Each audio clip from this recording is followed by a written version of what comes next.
Fala pessoal, beleza? Como vocês estão? Tudo certo? Galera, no vídeo de hoje falaremos um pouquinho mais sobre ondas sonoras e qualidades fisiológicas do som. Vale ressaltar que essa é a primeira aula sobre qualidades fisiológicas do som, onde vamos falar sobre altura e timbre. Na próxima aula, que seria um outro vídeo, vamos abordar a parte de intensidade, junto com o nível sonoro e algumas questões desse conteúdo.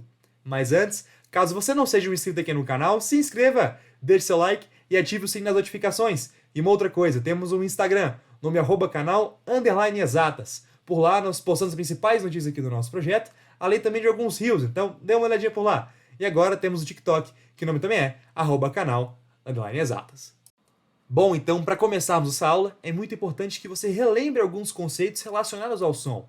E o primeiro deles é, o que é o som? O som nada mais é que uma onda. Uma onda, lembre-se que é uma perturbação que transporta energia.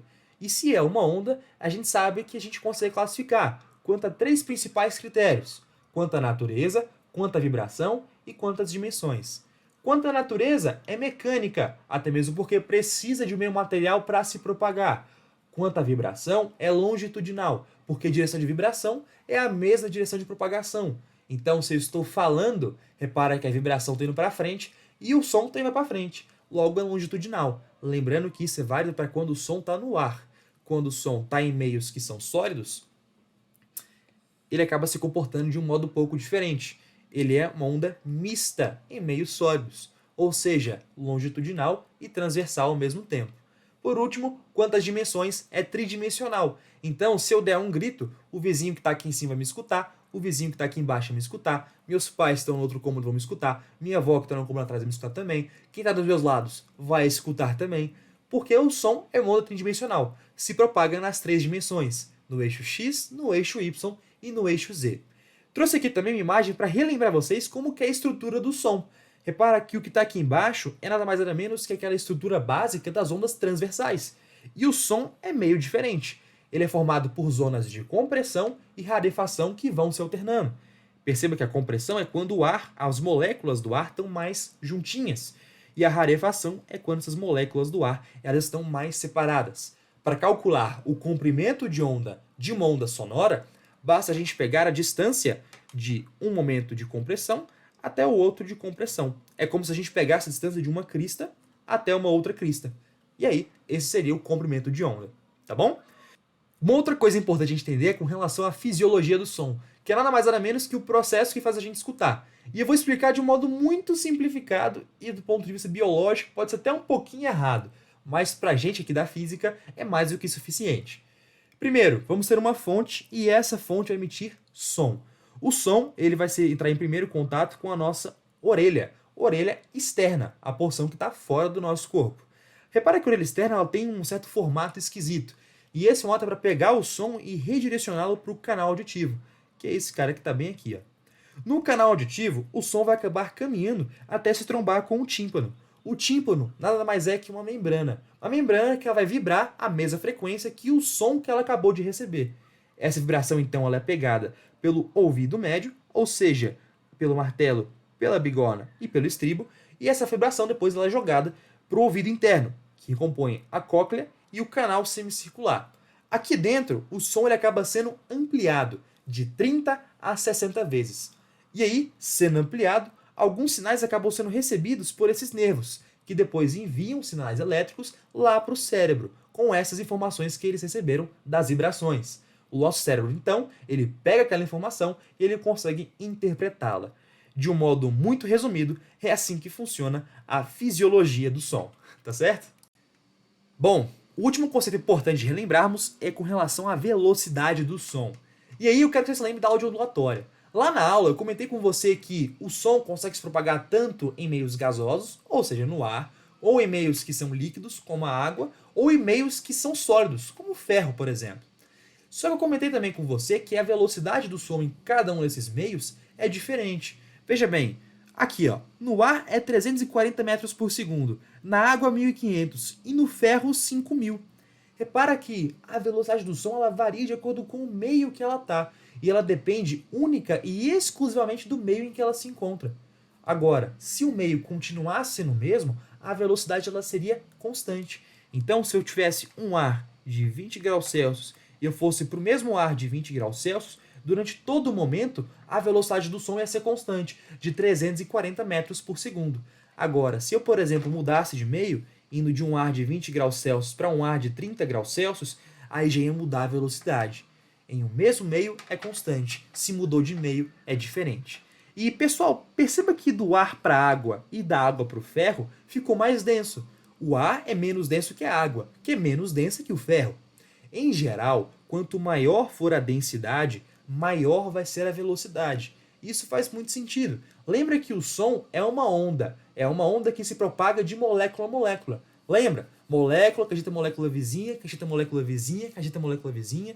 Se eu tenho materiais que são mais densos, as moléculas estão mais próximas. Se as moléculas estão mais próximas, facilita esse processo da molécula de dar outra vizinha. Consequentemente, vai acabar indo muito mais rápido. Isso, pessoal, em geral. Tem alguns materiais que, apesar de serem mais densos, eles acabam não levando com tanta velocidade o som. Um exemplo é a cortiça. Perceba que no ar é 340 metros por segundo. E agora, na cortiça, é 32 metros por segundo. Para quem não lembra, a cortiça é um material que são feitos aqueles tampos de garrafa de vinho. Então, aquilo ali é feito com cortiça, que é nada mais nada menos que um material feito a partir de troncos de árvore. Cascas de troncos de árvore. E repara que é um material que é muito mais denso que o ar, só que é 32 metros por segundo. Então, perceba que há exceções, mas em geral, quanto maior a densidade, maior vai ser a velocidade do ar. Beleza? Bom, e agora bora falar das qualidades fisiológicas do som. E para começar, vamos entrar em altura. Quando eu falo de altura, pessoal, eu estou querendo dizer com relação à frequência. E quanto maior a frequência, mais alto vai ser o som. E quanto menor a frequência, mais baixo vai ser o som. Só que quando eu digo som alto e som baixo, muita gente acaba se enganando. Por exemplo, um professor meu fez em sala de aula. Ele pegou um aluno e falou assim: cara, faça para mim um som alto. E aí ele falou: não, beleza, professor, bora fazer aqui o som. E ele começou a gritar na sala de aula. Só que, cara, não é assim. Lembra que quando eu falo som alto, é que a frequência ela é maior. Pessoal, se a frequência for maior, o som vai ser cada vez mais agudo. Então, o correto seria ter feito isso aqui, ó. Ao invés de falar, opa, professor, beleza? Falar mais alto. É assim, opa, professor, beleza? Fazer um som cada vez mais agudo. Um som mais fino, que a gente tem essa impressão. Agora, se fosse o contrário, e o professor pedisse para o aluno fazer um som mais baixo, ele não teria que fazer isso aqui, ó. E aí, professor, beleza? Fazendo um som cada vez com volume menor. Não é assim que funciona. Se fosse um som baixo, ele teria que falar um som cada vez mais grave. Então, pessoal, dessa maneira tosca que eu representei aqui, é mais ou menos assim que funciona. Se for um som alto, é um som agudo que eu estou pedindo. Se é um som baixo, vai ser um som grave. Nunca se esqueça disso. E lembre-se que alto, baixo, agudo e grave tem relação com frequência. Beleza? Nós, seres humanos, conseguimos escutar uma frequência de 20 Hz até 20.000 Hz. Claro, isso aqui é uma média. O meu professor em sala, uma vez fez um experimento, ele pegou um vídeo no celular dele e esse vídeo pegava frequências de mais ou menos, eu acho que começava do 10 Hz e ia até mais ou menos uns 25.000 Hz. E aí ele começou a testar a audição de cada um da sala de aula. Alguns conseguiam escutar de 30 até 19.500, outros de 40 até uns 21.000. Então, falar que é de 20 até 20.000 é só uma aproximação, uma média. Mas isso aqui vai variar tanto de acordo com a pessoa e também de acordo com a idade. O meu professor, por exemplo, ele tem uma idade que, querendo ou não, é maior que a nossa. Nós somos estudantes de cerca de 16 anos de idade, 17 anos de idade, e o professor já é um pouco mais velho. Então, fazendo experimento junto com a gente, ele parou na casa dos 17.000 Hz. Ele não consegue escutar nada acima disso. E aí nós conseguimos escutar, a gente falava para ele que estava incomodando, ele falou que não sei o quê, mas é por conta dessa questão, que algumas pessoas escutam determinados intervalos, tá bom? É importante dizer, pessoal, que sons que vão abaixo de 20 Hz, nós chamamos eles de infrassons. E sons que vão acima de 20.000 Hz, nós chamamos de ultrassons. Uma coisa importante que eu quero que você perceba, e eu coloquei isso aqui propositalmente, é que sons de infrassom têm o comprimento de onda muito maior. E por que isso? Lembra que quanto menor a frequência, maior o comprimento de onda. São inversamente proporcionais. Como aqui a frequência é muito baixa, o comprimento de onda vai ser grande. Agora, aqui, em contraposição, Repara que a frequência já é muito alta. Quanto maior a frequência, menor vai ser o comprimento de onda. Repara que aqui é pequenininho o comprimento de onda. Então, eu coloquei aqui propositalmente. Lembre-se dessas relações, tá? E uma coisa, ultrassom é um nome que eu tenho certeza que você já ouviu alguma vez. Seja, por exemplo, em um exame médico, geralmente mulheres que estão grávidas colocam um gel na barriga, né? E elas pegam esse aparelho aqui, ó, que é um aparelho de ultrassom. Vai, coloca-se na barriga, emite alguns sons lá dentro e depois forma-se uma imagem no visor. Isso aqui é muito legal porque nesse aparelho é liberado sons que a gente não consegue escutar. Sons acima dos 20.000 Hz. Só que aí, se por exemplo nessa sala tivesse algum tipo de rato, algum tipo de morcego, é bem provável que esse rato ou que esse morcego conseguisse escutar esse som. Nós, humanos, escutamos de 20 a 20.000, mas outros animais escutam muito mais que a gente, tanto indo mais para o infrassom ou mais para o ultrassom. Um exemplo disso é o repelente ultrassônico. Isso aqui é muito legal, é uma solução que você faz assim, que é muito tranquilinha. É só você emitir um som que vai mais de 20.000 Hz. Você não consegue escutar. Agora, os animais, repare que é uma fazenda, né? Geralmente é usado pela galera da roça para espantar algumas coisas, como por exemplo, roedores, como ratos ou até mesmo alguns morcegos da região. Esse aqui, o repelente ultrassônico, emite som acima dos 20.000 Hz, que nós não conseguimos escutar. Então, para a gente, não incomoda nossos ouvidos. Agora, para um rato, para um morcego, quando ele escuta aquilo ali, que ele consegue identificar, acaba incomodando ele. Depois faz o teste em casa, vê um vídeo no YouTube assim, frequências de 20 a 20.000 Hz. Você vai perceber que o som, de tão agudo que ele vai ser, quando ficar mais próximo dos 20.000 Hz, vai incomodar muito. Imagina aquilo com um animal. É lógico que ele vai acabar saindo. Então funciona como se fosse um repelente. Uma solução que não emite cheiro, que não emite química e nem ruído pra gente. Então, uma solução bem legal usando a física. Quem disse que física não é importante, né? Agora, uma outra coisa que você consegue inclusive perceber a questão da altura é com relação às notas musicais. Isso, eu vou pegar meu violão para mostrar uma coisa para vocês. Espera aí. Bom, tá certo. Peguei aqui meu violão e eu quero mostrar para vocês, pessoal, a relação de um som mais grave com sua frequência e a relação de um som mais agudo com sua frequência.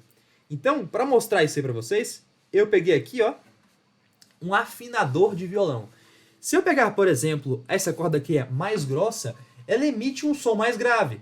Eita, ó a propaganda de graça aí, ó. Ela emite um som mais grave. Perceba ali embaixo que apareceu 82 Hz. Aqui no canto inferior direito. Dê uma olhada. Agora, se eu pegar uma corda mais fina, como essa aqui, ó,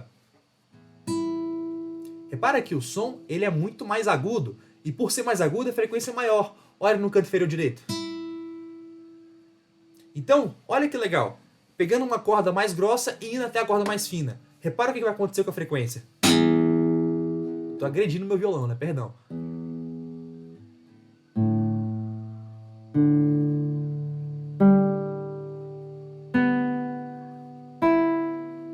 Pois é, perceba que indo de uma corda mais grossa até uma corda mais fina, você acabou tendo um aumento da frequência, tá bom? Isso aí, pessoal, é altura. Agora, bora falar do timbre. E algo muito interessante sobre o timbre é que ele permite a gente diferenciar uma fonte sonora da outra fonte sonora. Por exemplo, se eu estivesse tocando a mesma música com um violão e com um piano, ainda assim o som seria diferente.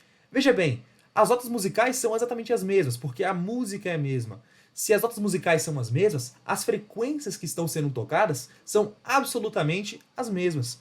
O volume, vamos considerar que é o mesmo também, então tem a mesma intensidade. Só que ainda assim, o som viria para diferente dos ouvidos. E por que o som seria diferente? Por conta do timbre. Pessoal, o timbre, ele nada mais é do que o formato da onda sonora. E esse formato permite a gente diferenciar uma fonte da outra fonte. Veja bem, eu peguei aqui alguns instrumentos que a gente utiliza e eu diferenciei cada um deles. O diapasão, para quem não conhece, é um instrumento utilizado para afinar. Ele serve para você auxiliar na afinação de instrumentos musicais. Então, se você pegasse o diapasão e desse tipo assim, uma bitocada nele, assim, uma batida nele, teria esse formato de onda. Agora, pegando um violino, é um formato de onda mais diferenciado. Pegando agora uma flauta, é ainda mais diferenciado. Repara que eu toquei as mesmas frequências, nas mesmas intensidades, ou seja, o mesmo volume. só que o formato da onda, o som que foi emitido é diferente. E por quê? Por conta do formato das ondas. Beleza? Esse é o tal do timbre. E agora, bora a parte de intensidade que você vai ver na próxima aula, tá certo? Então, assista o próximo vídeo, veja tudo direitinho, deixa aqui embaixo seus comentários se gostou ou não do vídeo. E no mais, agradeço imensamente. Valeu, pessoal, um forte abraço, bons estudos, fiquem bem. Valeu!